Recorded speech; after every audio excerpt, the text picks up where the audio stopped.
more, dear friends, we are going into the breach. Oh, you're Catholic? Hello again, everyone, and welcome to the Frontline with Joe and Joe. You acted like an American, okay? Now, there's a number of different things that have to be done in this country to change the culture, which will in turn change the politics. And the culture's a swamp. Because that is not a Catholic teaching. Right. And the cafeteria is closed, my friend. Yeah. Joe Pasillo, joined as always by Joe Resinello. And once more, dear friends, we are going into the breach. He tells the truth, just like we do at the Frontline with Joe and Joe on Sunday nights, 8 o'clock, Facebook Live. We got a great show for you tonight because, as we always say, the left is teeing it up for us, and we're Barry Bonds standing at home plate, ready to knock their lies right into San Francisco Bay.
And gets no media coverage. No. That's where 15 people show up at Northwest 15th Street or wherever those streets are in Washington. Nobody pays attention because everybody just agrees that abortion is the fundamental right of a woman.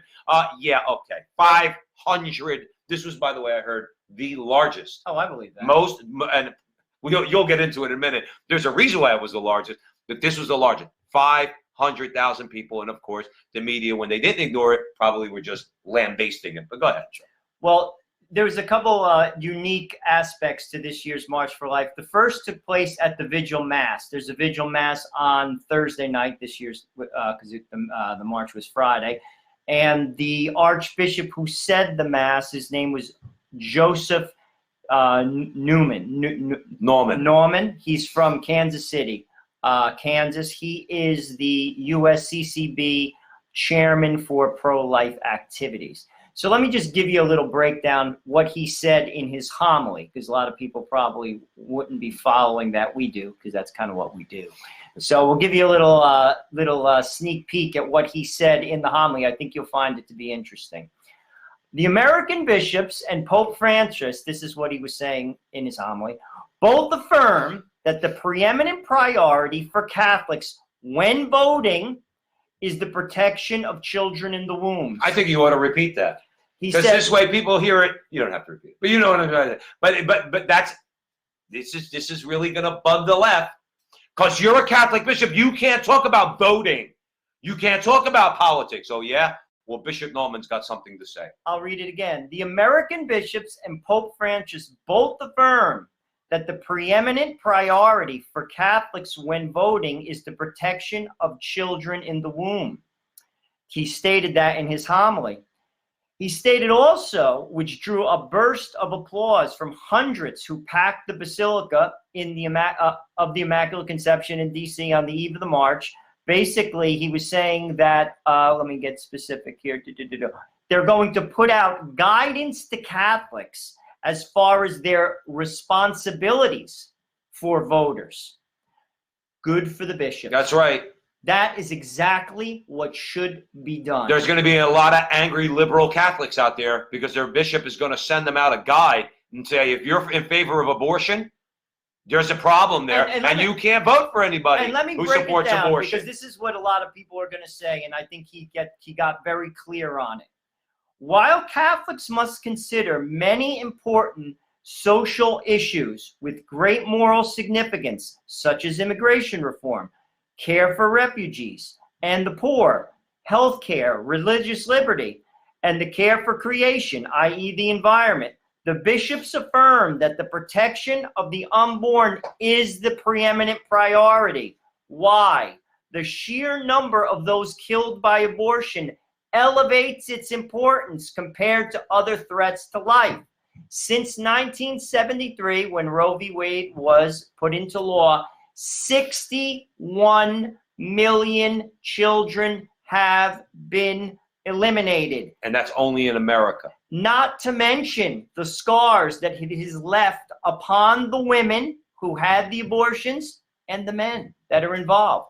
So basically what the bishops are saying here is if you call yourself a Catholic, you have to take this issue seriously. Very seriously. This is some. I think he's listening to our show. He must be. He really must be listening to our show, because a couple of weeks ago we said, and it's a shame that about 70 bishops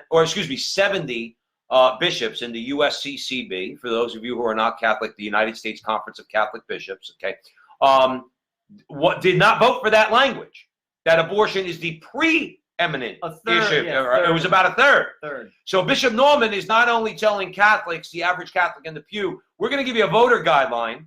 Kind of sounds like Pius XII when he told the Italian people in 1946 and 1948, you will not vote communist. But kind of sounds a little bit like that. He's also rebuking his fellow bishops because they clearly did not want that language, all right, and they were voted down. And he's telling them, no. And for all, and again, Joe and I are critical of Papa Francesco, Pope Francis, when times come, okay? But nonetheless, I believe the Pope has his back on this. And the thing is, so this is a rebuke of the let's say more liberal sect that wants to equate whether or not I drink out of or use a plastic straw with the murder of a baby in the womb. So they want to conflate the two. When we want to protect our country from the flood of illegal immigration, prudently, with mercy, okay, and justice, but nonetheless protect our nation by a border wall and allow for legal immigration, that does not rise to the level of baby murder. So very clear statement from Bishop. Well, actually, I think what gave him the confidence to say this is bishops have to go and visit the Pope. Every bishop, I think it's like every 7 years, there's a term. It's like a Latin term. They have to go to Rome. He went, and this is what he said.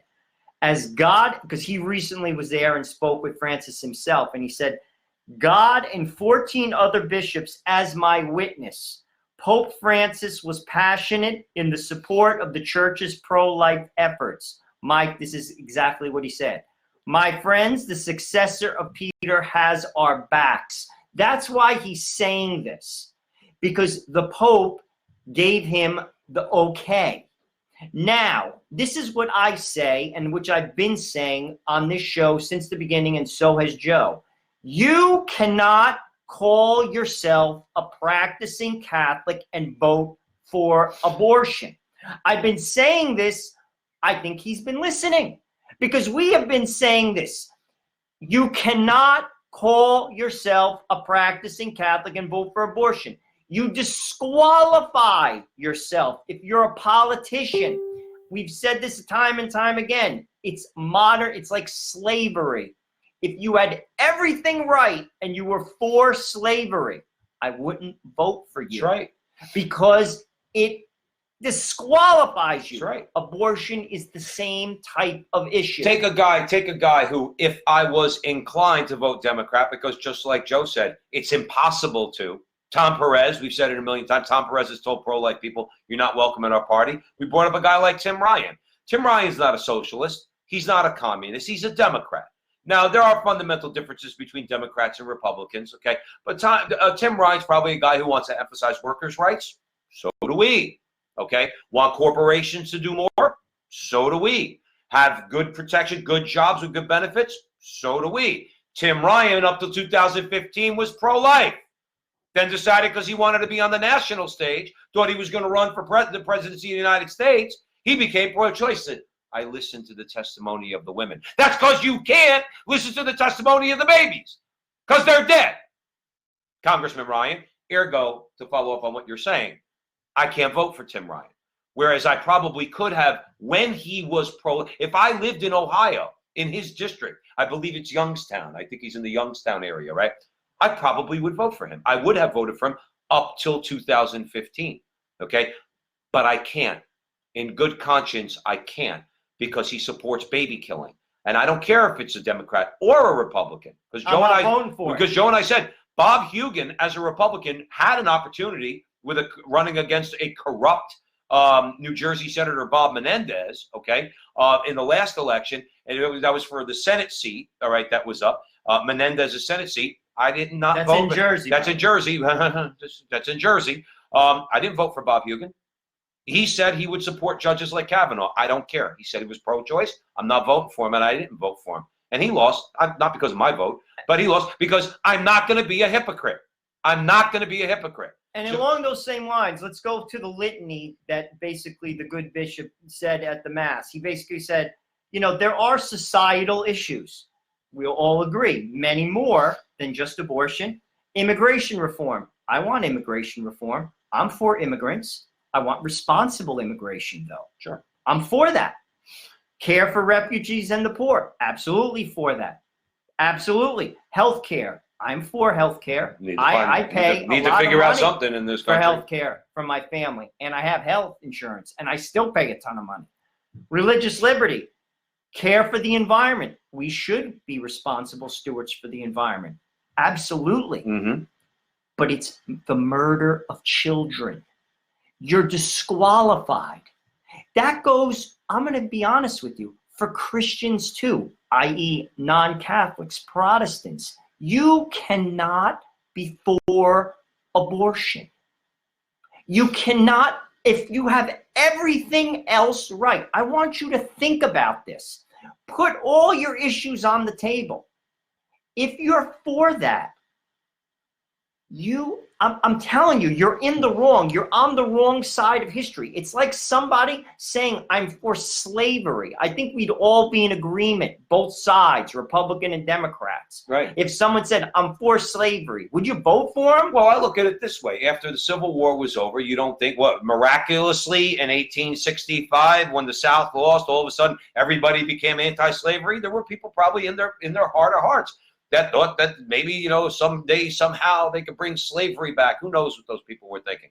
But it took time for the country to get used to the fact that we no longer own people in this country. We don't own slaves. It didn't just miraculously happen in 1865. It's the same with abortion. We have to raise the consciousness of people. So all you liberal Catholics out there, by the way, who are in favor of abortion, let's be clear. We're not judging you. It's a statement of fact, okay? You are on the wrong side of church teaching. You're on the wrong side of science. You're on the wrong side of morality. You're on the wrong side of reason. You're on the wrong side of the natural law. You're on the wrong side of it all. And the only reason you want to maintain this right to an abortion is you want to have an out.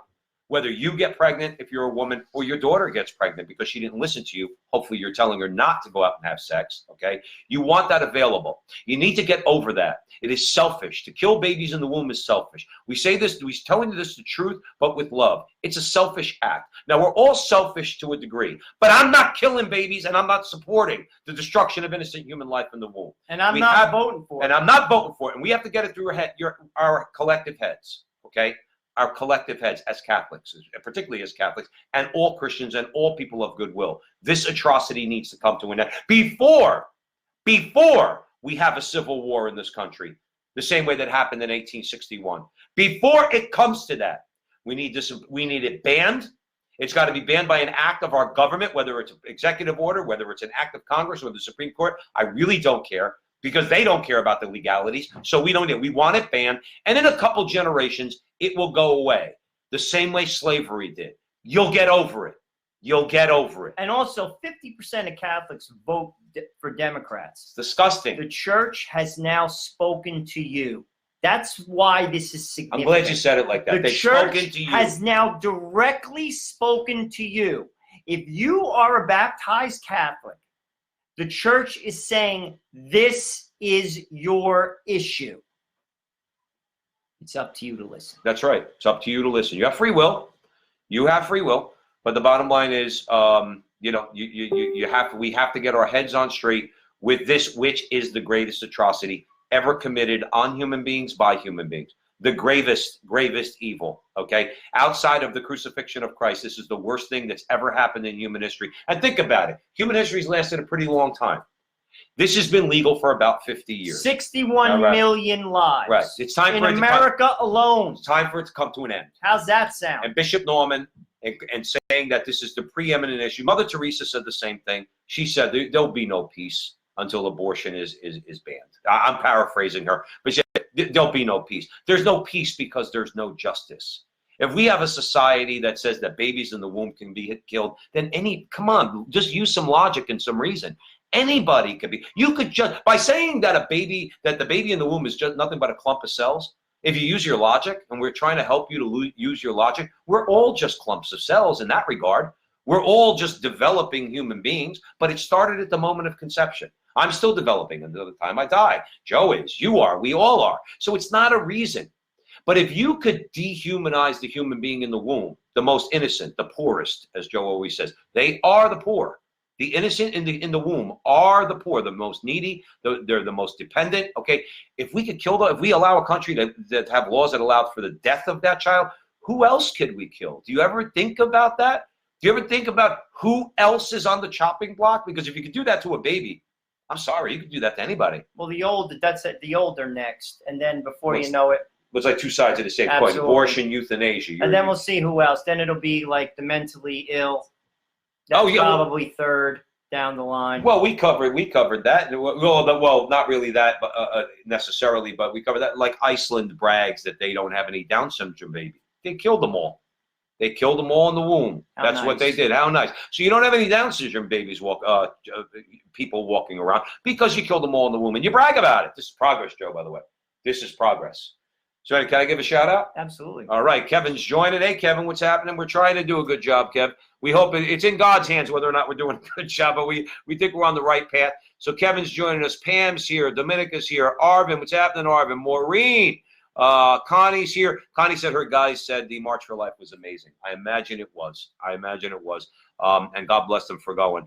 And Siobhan's here. Nice to see you, Siobhan. Louise, Vinny, PM, and my baby's out there. So where are we headed next, Jojo? We're still going to talk a little bit about the March for Life. We would be remiss if we did not discuss the president's speech. It is a first, a historic first, the first president to ever go to the March for Life and speak.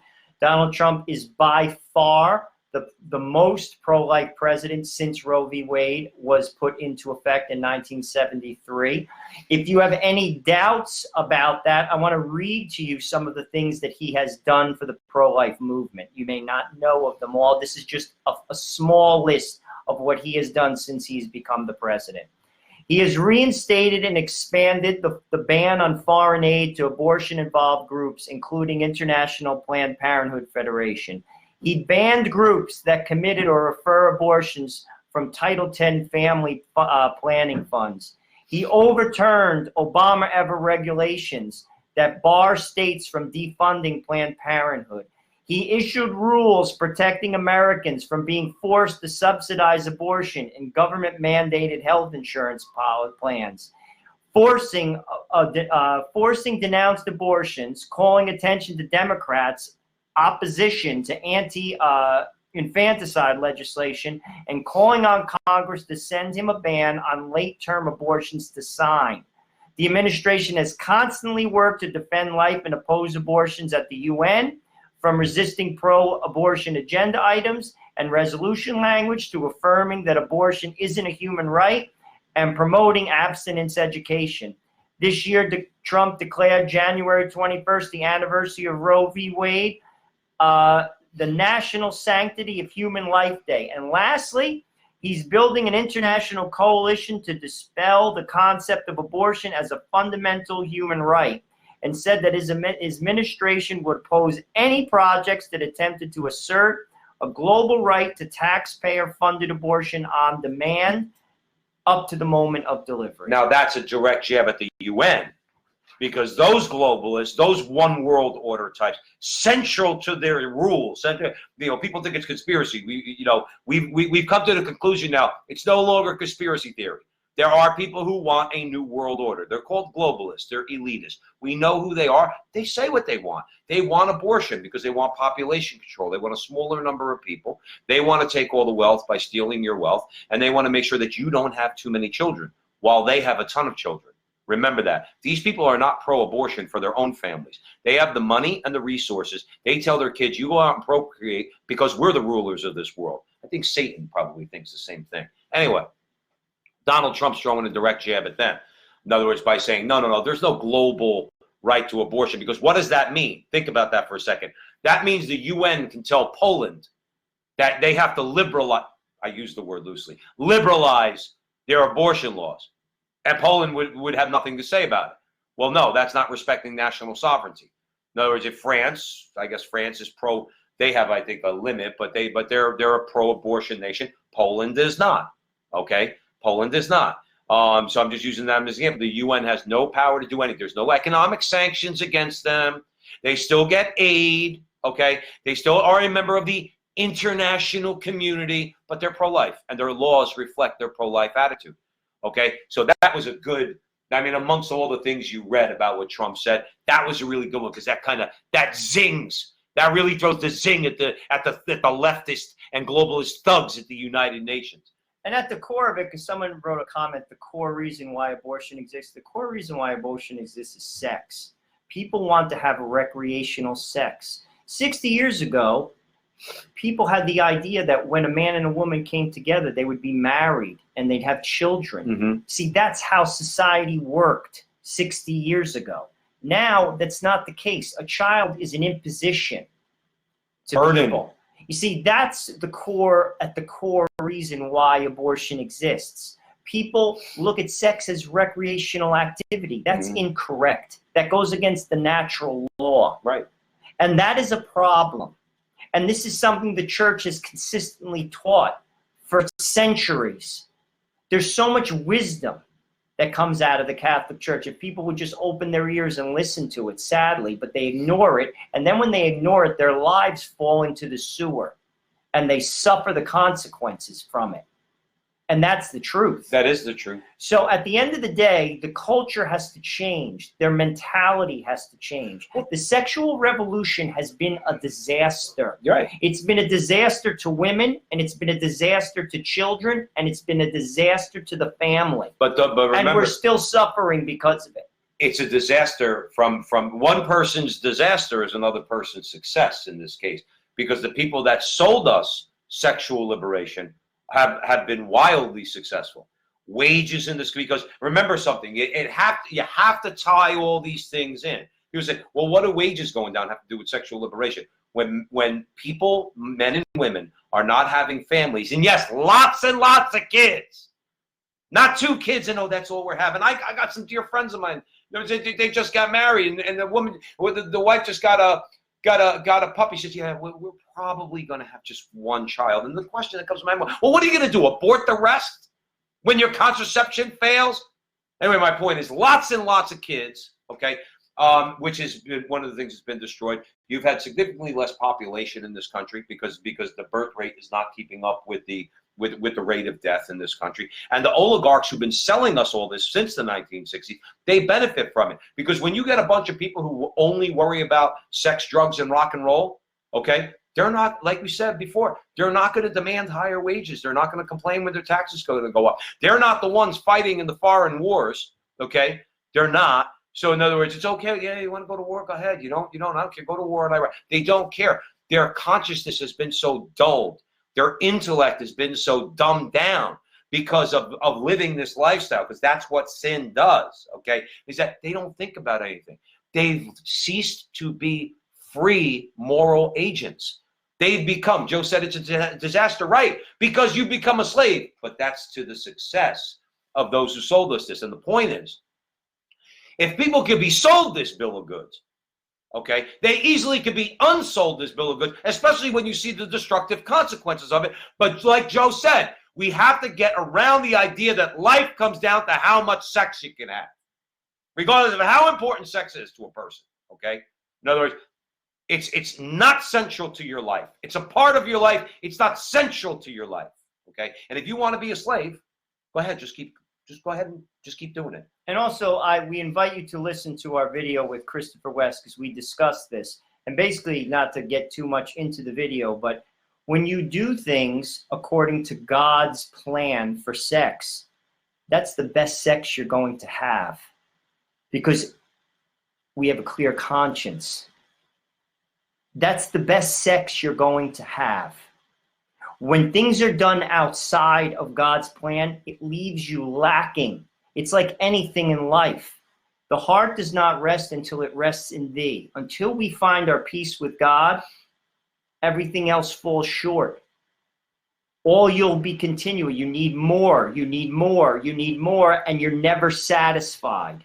It's like any other addiction. Absolutely. It's like factual. Ask any It's addict. factual. They want the feeling. They want the feeling. Ask any addict. I don't care if it's booze. I don't care if it's drugs. I don't care if it's sex. It's all the same thing. You get that first time you do it, and you have that initial euphoria and that feeling. And every time after that you do that act, you will never get back to the feeling that you had the first time, and it just diminishes, diminishes, and diminishes, and diminishes until the point where you become completely addicted, because you just keep chasing it and chasing it and that's what happens with pornography. That's what happens with drug addiction, and that's what happens with alcohol. That's what happens. But that's also what happens with casual sex. Well, I'm including the contraceptive mentality in with pornography, because usually people don't want to settle down, in other words, and have a family, because they've been sold a bill of goods through the porn industry. Oh no, this is what sex is all about. Listen, Joe just told you we've read it on the show a few times. The destructive consequences of the sexual liberation movement are there for everybody to see. There are studies that have been done. These people are broken, lonely, isolated, okay, depressed, suicidal. I mean, really, this is what we want to, and Joe talked about being fulfilled. Yes, you are fulfilled in your sexual life when you keep it in the marriage context. One man, one woman, and God's plan, and open to life. I did want to chuckle, because I always mention E. Michael Jones on the show. He's somebody that has had an influence on me, and he's coming out with a new book called The History of Logos and the Logos of History, the history of ultimate reality. Okay, and one of his big things, because he wrote a book called Libido Dominandi. All right, and the subtitle of Libido Dominandi is Sexual Liberation is Political Control. There was a picture that somebody took at the March for Life, and one of the people was holding up a sign and said, "Sexual liberation is political control." But it's true. It's not just some catchy thing. It's true. And even though Mike Jones and others, but Mike Jones is the one who's preeminent right now in talking about this, we are going to say it here because it's true. That's why we've thought about it and said, you want to know something, Joe? That's true. Those people have become slaves. And I said before, I lived that way in my life for 20 years. So I know that those people have become slaves to that addiction. And that's why we have to keep talking about this. And abortion is central to the whole thing. That's why abortion is so important to them. Killing babies is important to them, because they want to maintain political control. Again, I'm sorry I got long-winded, but all this stuff, it's all intertwined. Culture, politics, society, all of it, morality, it's all intertwined, and we have to blow through all the lies. So that's where we're at here at the Frontline with Joe and Joe on Sunday nights at 8 o'clock on Facebook Live. Joe. And also, just to put another point on it, this year's theme for the March for Life was abortion is not pro-woman. I think the reason, obviously the first reason why we're not for abortion is it kills children. But secondly, it is not pro-woman. I invite you to look at the marketing YouTube ad for the March for Life this year. It's very powerful. It's a young woman talking about that, saying how it's not pro-woman. Another thing which we've harped on this show since we've been on the air, abortion is not pro-woman. This is one of the biggest lies that's out there. Right. It simply is a lie. Women who have abortions have trouble. And here's the thing. If you want to have your abortions, then make women sign a disclaimer saying, okay, this is what potentially can happen. Or better yet, sue Planned Parenthood for telling them basically saying to them, you didn't tell me that this was going to happen to me. Because it's a lie. Abortion is not pro-woman. It's not. And by the way, we mentioned, what was her name? Was her name Michelle Williams, the girl that was on the Golden Globes? Was it? Was that her name? Was she Michelle Williamson or something like that? Something like that. But we brought this up a couple weeks ago, but it's interesting. It just dawned on me. You know what that was? That was her confession. When she gave that speech and she thanked abortion, the woman's right to choose, and she started talking about, I look at my life and I know that it was all of my own making, the good parts, the messy parts. She was confessing. That was a pagan confession is what that was. She confessed that she killed her baby so that she could have her illustrious career and her little idol, her little false idol, her Golden Globe statue, and she was absolved by Hollywood.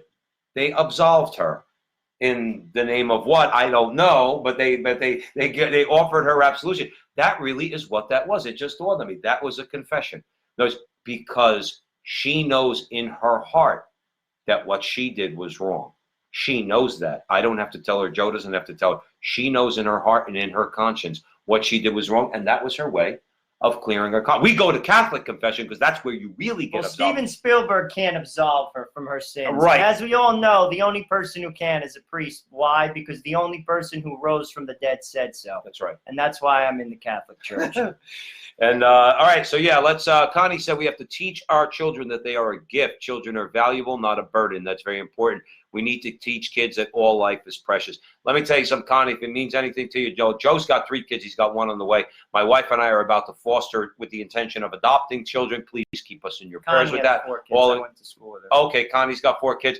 Connie, I will teach our children, okay, when they're mine, legally mine, I am going to teach them exactly that they are a gift, that they are valuable, and they're going to grow up with the right head, not like some of these other idiot parents, what the things they try to teach their kids. I say that to say, Connie, keep us in your prayers, please.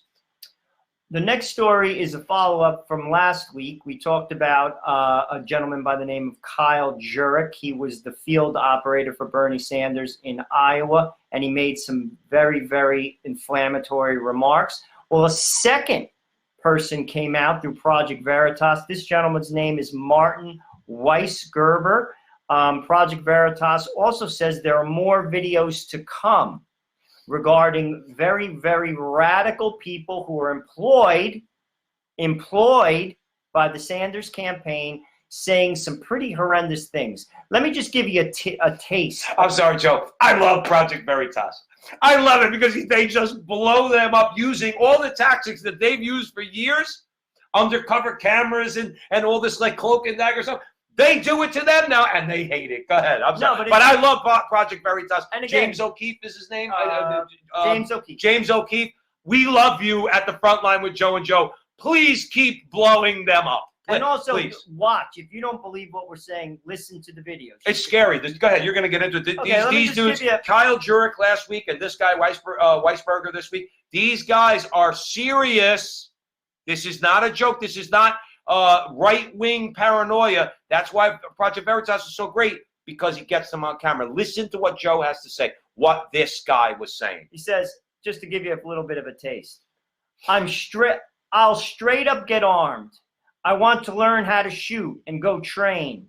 I'm ready for the effing revolution, bro. I'm telling you, guillotine the rich. Guillotine the rich. Go ahead. I think I was radicalized from the first day I was born. My dad was a Marxist, explained Weisgerber, who identifies as a communist, all about the complete seizure of private sector by the federal government. Let me also give you, I'm going to summarize some of the things that he actually said that were very similar to Jurek. Basically, he said, Weisberger echoes Jurek on a number of points, including the desire to force billionaires to rebuild our roads, rebuild our dams, rebuild our bridges, as well as to send all Republicans to re-education camps. Now, get this one. This is insane. Open your ears. He also says serious about the possibility of dissolving the legislative and judicial branches of the federal government so that someone like Bernie Sanders and a cabinet of people can make all decisions on the climate. Right. Vinny! That's called a king. Vinny! Bernie Sanders is going to dissolve the legislature. And Kavanaugh and the rest of the fascists on the Supreme Court, he's going to get rid of them, and he's going to be our modern-day Julius Caesar with a cabinet. And he's going to tell us all how to live our lives. Another old white guy is going to have absolute power, who AOC, by the way, supports. All right, AOC says we need more color and more women. She's supporting the only, or one of the old white guy in the race. But you hear me, Vinny? That's what Bernie said. That's what this guy Weisberger is supporting. And let's be clear. Bernie Sanders has to talk a certain way. Bernie Sanders is a hard leftist. You remember the difference between socialism? Bernie Sanders is a communist. But he is. But he's got to talk like a socialist. And what we mean, there's so many times people throw around distinctions between socialism and communism. Here's the central difference. Okay, the way I see it. If you want to correct me, go right ahead. Socialism, you impose this on yourself. People actually vote for it. Communism, it's imposed on you. In this case, Bernie Sanders wants it both ways. He's going to dupe the American people into voting for him, all right? And these guys, what's his name? Weisgerber and Kyle Jurek, when he gets in there, look, we know he's not going to be able to do it, but don't you even feel for a second threatened by these people? But he would get in there, and what do totalitarians do? Julius Caesar, when Julius Caesar assumed power, okay, in Rome, he was given dictator's powers, which was legal. It was legal, all right? Because in their constitution, the Romans had 10 years, the dictator could take full authority for 10 years, but then at the end of 10 years, they give power back. They did it, I believe, with Sulla before Caesar, about 40, 50 years before then, and maybe once or twice before that. Julius Caesar lawfully took power, okay? Bernie Sanders, if he was elected, would legally take power. But then once Julius Caesar had the dictatorship, which was an office, it was an actual, the dictator of the Roman Empire. Once he had the office, he then gave himself dictator's powers for life, okay? When you think that I'm being far-fetched, that, oh, that can't happen in America. We heard people during the Obama administration trying to relax the restriction or change the restriction on presidential term limits. We need Obama for another 4 years. He would have lost. He would have never won a third election. But you see the way they think? You don't think that by expanding the Supreme Court to 100 justices, you're doing nothing but dissolving it? Of course. Not because all you're doing is watering it down and just making it another political institution. You're basically destroying the institution itself. Okay? They would do these, to my point in bringing this all up and about Rome, they would do these things in a second. Bernie Sanders is some nice old white Jewish guy. He's socialist because he was Jewish. His parents probably sent him to socialist summer camps. You can't blame the guy, right? You can hear Woody Allen saying something like that, right? In other words, but the thing is, no, he's a dangerous man. He spent time in the Soviet Union. He thinks that they did have a great system. This guy and this Jurek last week, they said, Soviet Union, man, hey, bro, you got conjugal visits in the Gulag. I don't know, Solzhenitsyn never got a conjugal visit. He also said, which is kind of ironic, that they had I'll give you the exact words. He said, the most progressive place to date in the world for women's rights. That is absolutely historically incorrect. Right. They said it's absolutely historically incorrect. The Gulags were horrible. They got raped. They sent women to punish men to the Gulag because their husbands said something or did something. Right. This is so incorrect from a historic perspective, but this is the commentary I wanted to give. Basically, how could one person vote for this guy? This is so not an American idea. You're going to set up re-educational camps for people? Well, Joe, remember too. Are you crazy? Joe, to answer you, but I do want to say though, remember, you're right when you say I would only give it one little caveat that you said. How can anybody vote for this guy? My question would be is, even if you're a liberal, but you think of yourself as a good American, okay, I would say, how can any sane American vote for this guy? That's, I think, the question. Because obviously Kyle Jurek's going to vote for this guy. And Weisgerber's going to vote for this guy. And Antifa's going to vote for this guy. Because they want the violence. They want to bring it on. If they had power, they come into our little studio here, they cut our throats in a second. You think that Joe and you think that you sitting in mass on a Sunday morning, you think you'd be immune from them coming in? They did it in the Soviet Union. Bernie Sanders loves the Soviet Union. When the communists first took power, Lenin, Bishop Fulton Sheen tells the story. In other words, he sent in the horsemen into the cathedrals. They killed the women and the children that were there who were praying, and the children getting prepped for Holy Communion. One of the women went to Lenin because she knew him. Said, "Did you hear what happened?" He said, "Did I hear about it? I ordered it." Lenin, not Stalin. See, Lenin was the bad guy too. Lenin was the murderer too. Bernie Sanders. You think he's far behind these guys? And by the way, it's not just Bernie Sanders because he's old and crusty. He's probably not going to be around much longer, okay? But people who think like him, they'd absolutely do it to you in a heartbeat. And the difference they wouldn't even between think us about it. and them is I may disagree with you, but I would Anybody. never do that. You see, you're not the tolerant one. This guy is off base. And anyone who would support, this is people who he's paying. This is not someone who voted for him. It's not someone who has a Trump hat. This is someone on his payroll. Right. 2 people now have said some pretty off-the-hook things. Do you imagine if he was the president? You imagine if he had the power? How could you possibly be for this and call yourself an American? Listen, this is not an American idea. No. By the way, Obama didn't have America's back. I'm sorry. Obama had the worst record in the Supreme Court ever. Because he was a radical. He was trying to change America. And by the way, most of the cases, I think he won 30%, 70% of the cases. Don't quote me exactly, but we covered this on one of our shows. And many of them, it was like 9-0. 9-0. That means Kagan and Sotomayor and Breyer. They said, no, you can't do this. He did not believe, and we're not talking about black rights or like, I'm talking about the fabric of how America works. Right. He was crushed in the Supreme Court. This guy that's why Obama, by the way, is not for him, because he knows he's going to lose if he gets the nomination. Right. That's another thing, and that's a conversation for another day. The Democratic Party is going to sandbag Bernie Sanders. And people like Kyle Jurek and Martin Weisgerber, they're going to go nuts. Well, listen. And they're not going to go nuts on us. Listen, they're going to go nuts on the DNC. Listen, bros.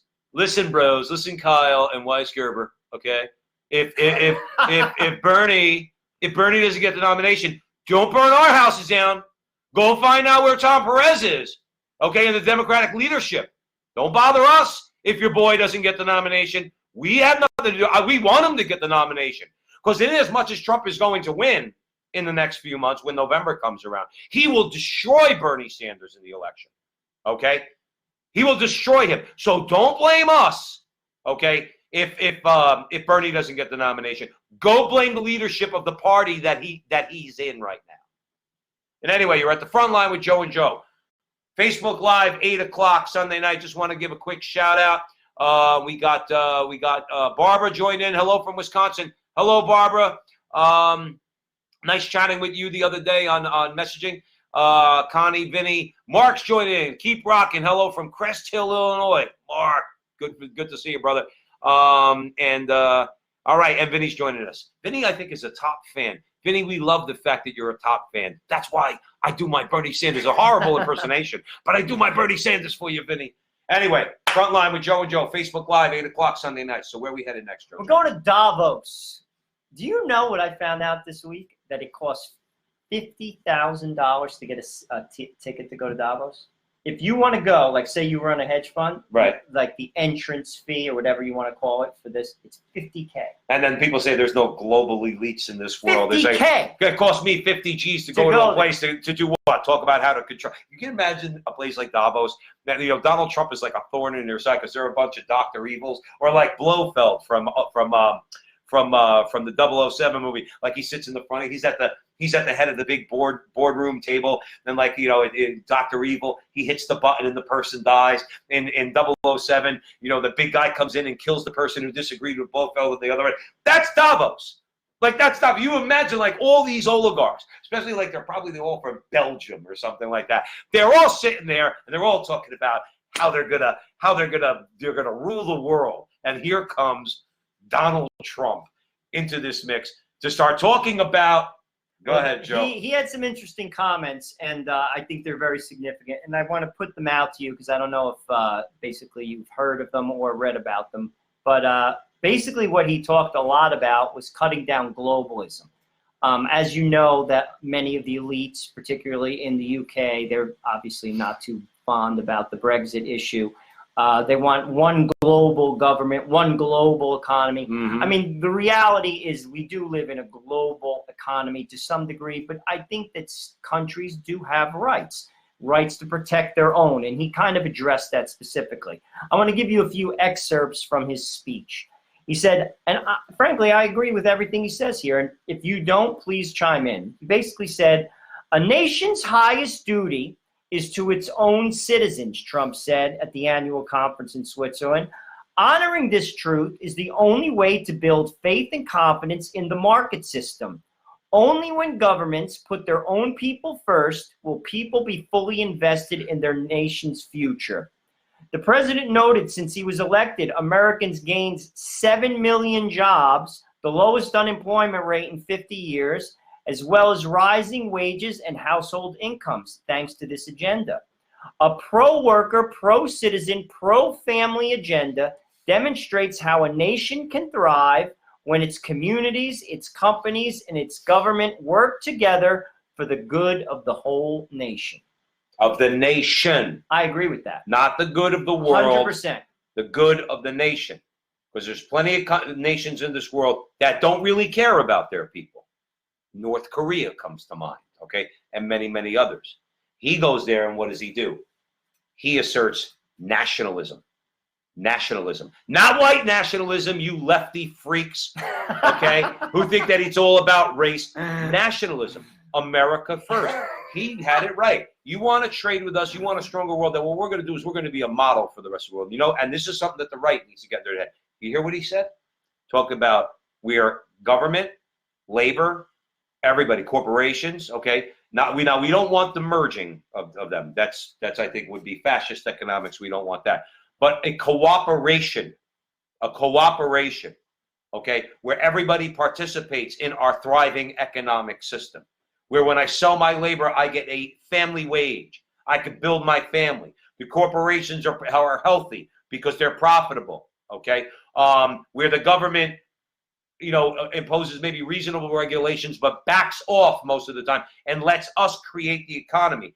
But with America coming first, you know why it bothers them? Because what's one of the things that they love?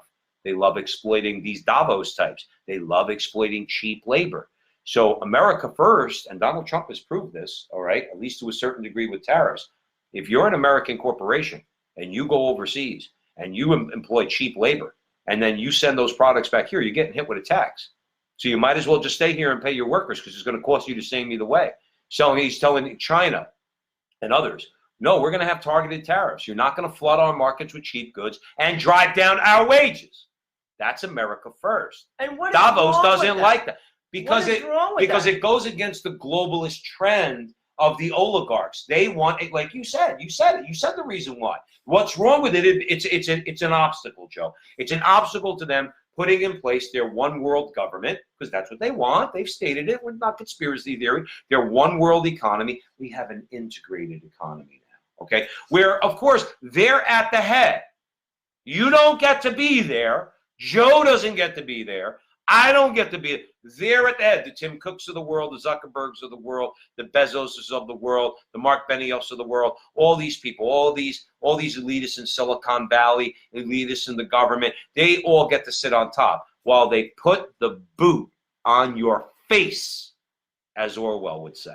Also, what he says, interesting. He says, we will never let radical socialists destroy our economy, wreck our country, or eradicate our liberty. By the way, that's what socialism does. Keep it in your head.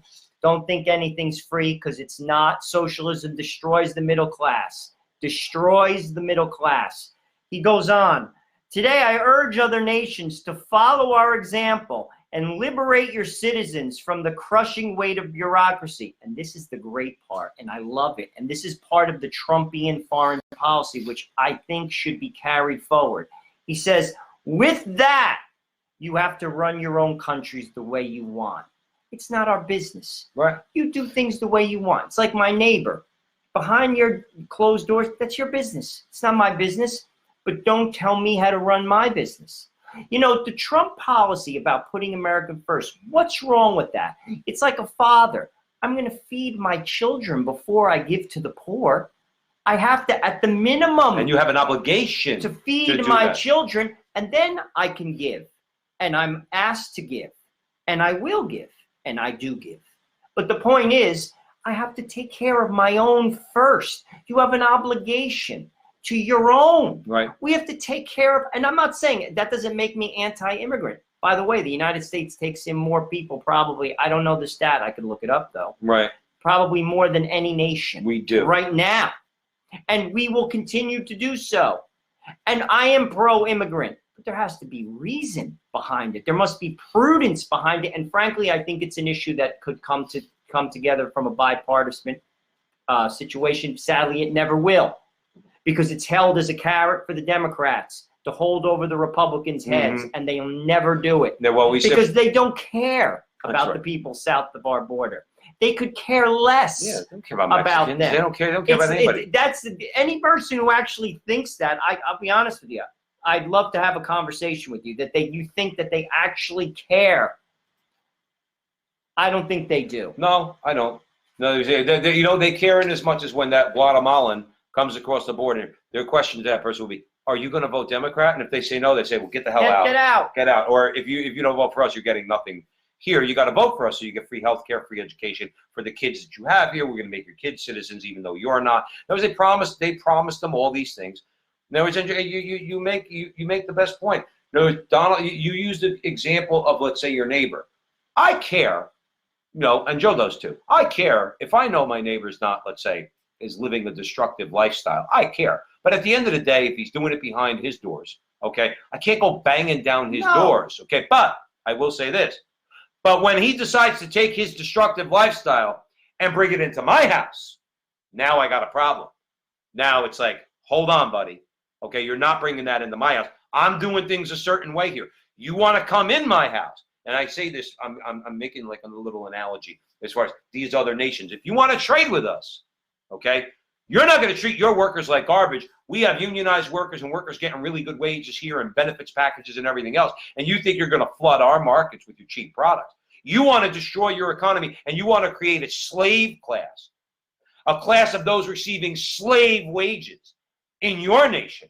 Don't think you're going to sell that product that was made with slave labor in our markets and undercut our labor force. That's where the difference comes in. And that's America first. And that's where the oligarchs have a stroke. And that's what you're saying. You think the CEO of Apple wants to hear that? No, they want to. Ricky Gervais said it right there, right in front of Tim Cook's face at the Golden Globes. And we covered this 2 weeks ago. Okay? Say the CEO of Apple's here. And I don't remember the joke exactly, but basically what he alluded to was, you sell us all these phones that you made with slave labor in China. I don't think Tim Cook liked that too much. Nike. All right, and Nike and all these. I remember a few years ago when Nike first opened up shop there, and then you want to flood our markets back. No, now Donald Trump comes along and says, yes, to American corporations. You're going to treat our people like garbage and think then you're going to make your product overseas and then you're going to sell it in our markets and you're not going to get a tax? Who do you think you are? Who do you think you are? No, you're an American corporation. You do business in America, and you're going to pay American wages. And that's what you're going to do. Pay a tax. Right. If not, you're going to pay a tax. So you make a choice. It's going to cost you the same. It's going to cost you the same. So you might as well do it here. That's what needs to happen with these corporations. That's what needs to happen to these big corporations, Joe. And by the way, I mean, think of the profit margin. They're making those sneakers for $5 a pair. They'll sell them to you for $180. Right. $5. Right. In Malaysia. Right. That's exactly right. And that's one of the things why Donald Trump going there and telling these one-worlders and these oligarchs, no, nationalism, that's a good thing. That is not a bad thing. That's actually a very good thing. And he goes there as the president of the United States, kind of saying, not kind of, actually saying, no. That's my obligation is to the American people. Because you people in Davos didn't vote for me. They did. I have to protect their jobs. I have to protect their wages. I have to protect their families. That's what I was elected to do. Are you people in Davos going to give one crap about the American people? No, you just want to sell, like Joe said, you want to make a product for $1.50 and sell it at $150 and say, we're just a bunch of brilliant capitalists. No, doesn't work that way. Not going to happen.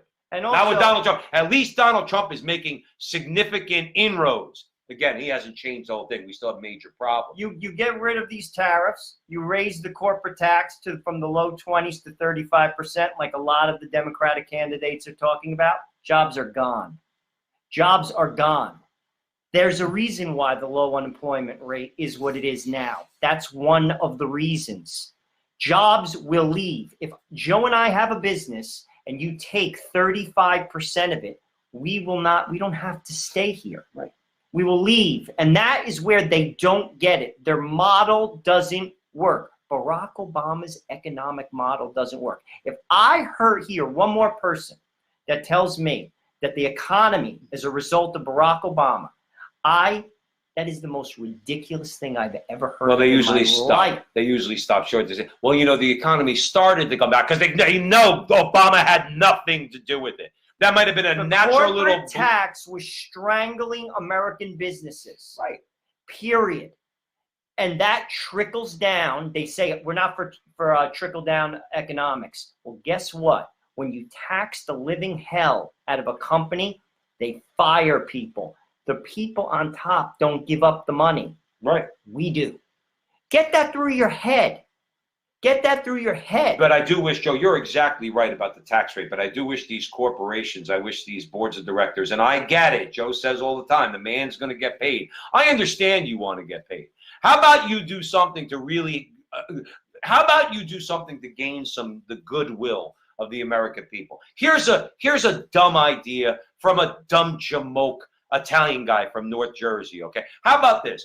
When you do all your calculations, when you send all your books and your audits over to the accountant, the big accountant firms, and they come in because you got all sorts of numbers and you put money over there, whatever that bottom line is, how about we do this?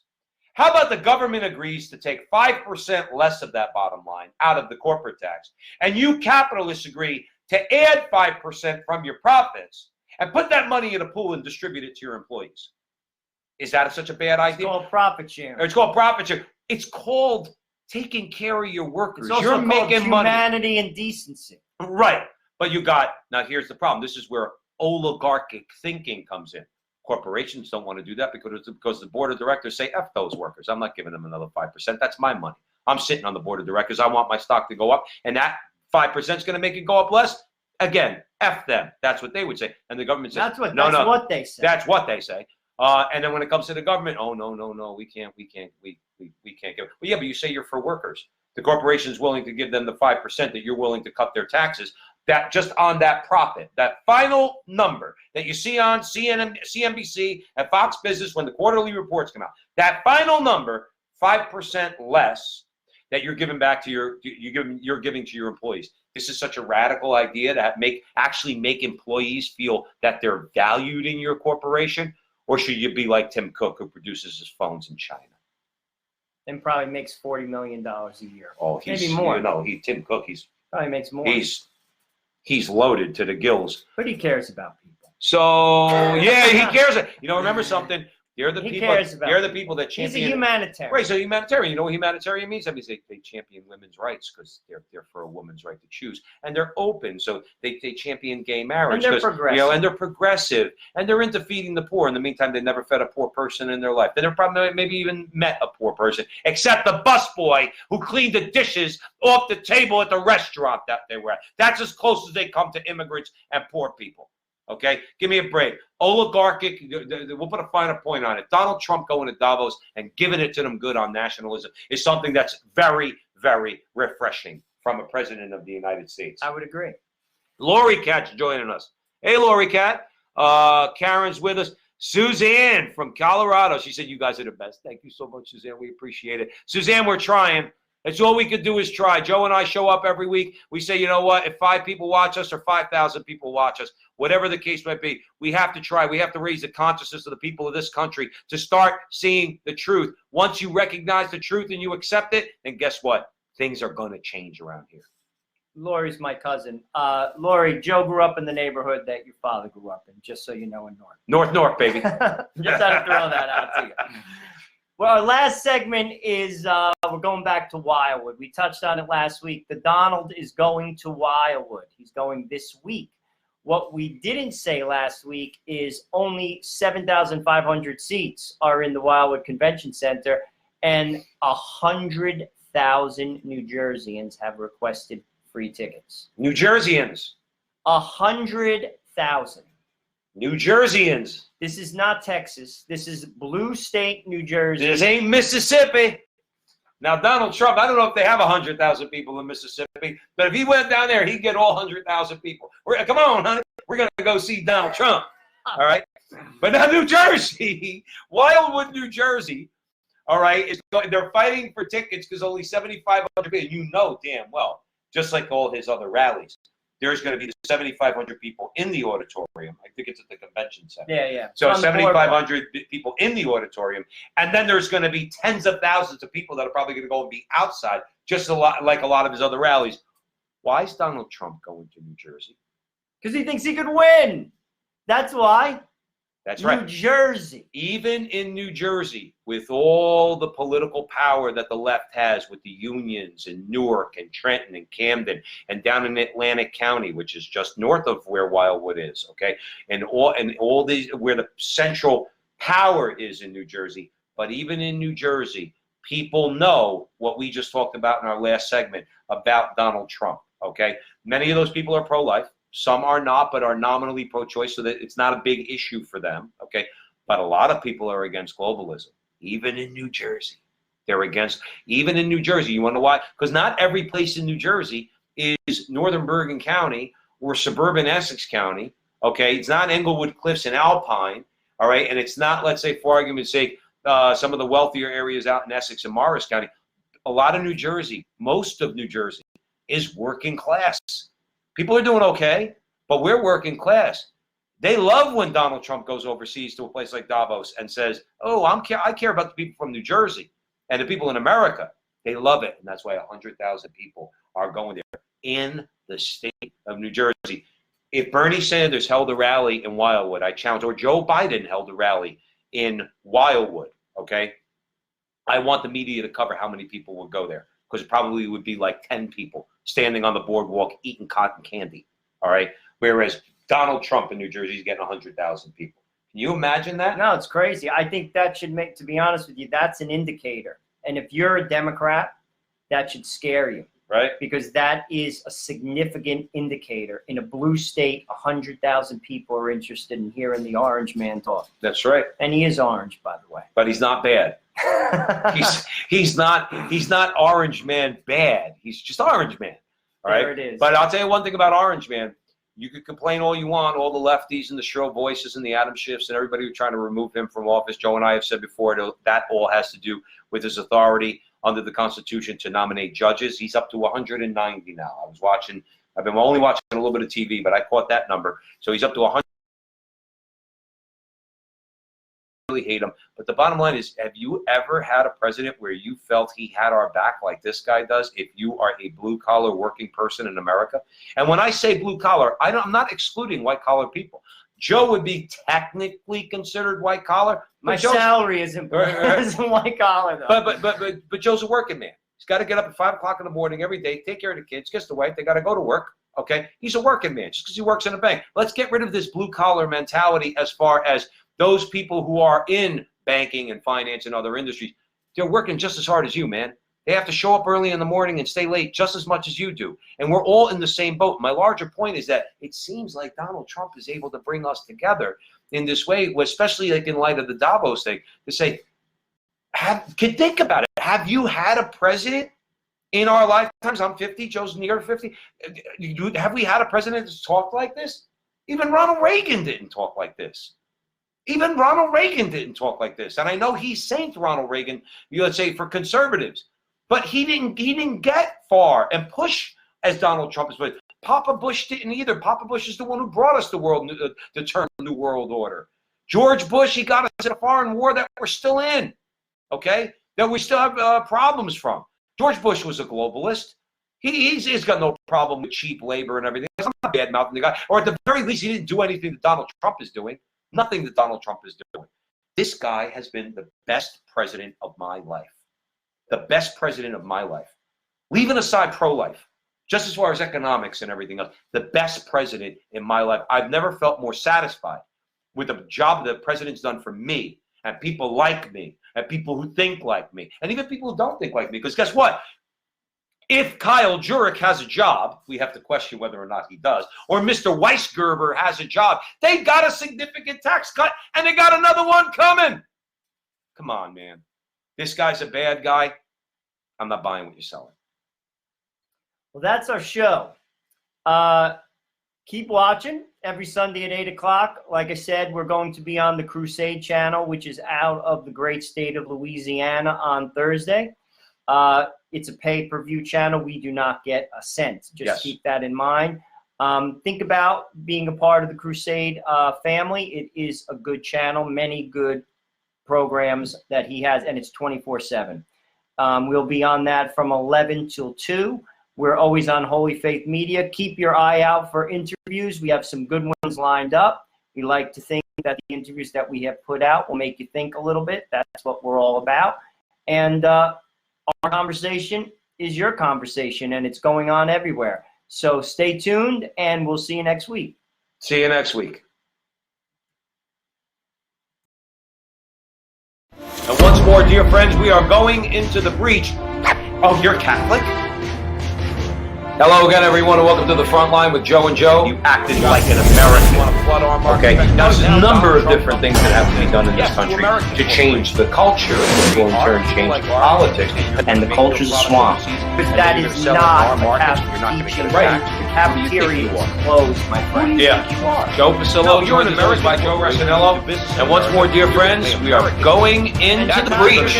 He tells the truth, just like we do at the Frontline with Joe and Joe on Sunday nights, 8 o'clock. Facebook Live. We got a great show for you tonight because, as we always say, the left is teeing it up for us, and we're Barry Bonds standing at home plate, ready to knock their lies right into San Francisco Bay. Those sneakers for $5 a pair. They'll sell them to you for $180. Right. $5. Right. In Malaysia. Right. That's exactly right, and that's one of the things why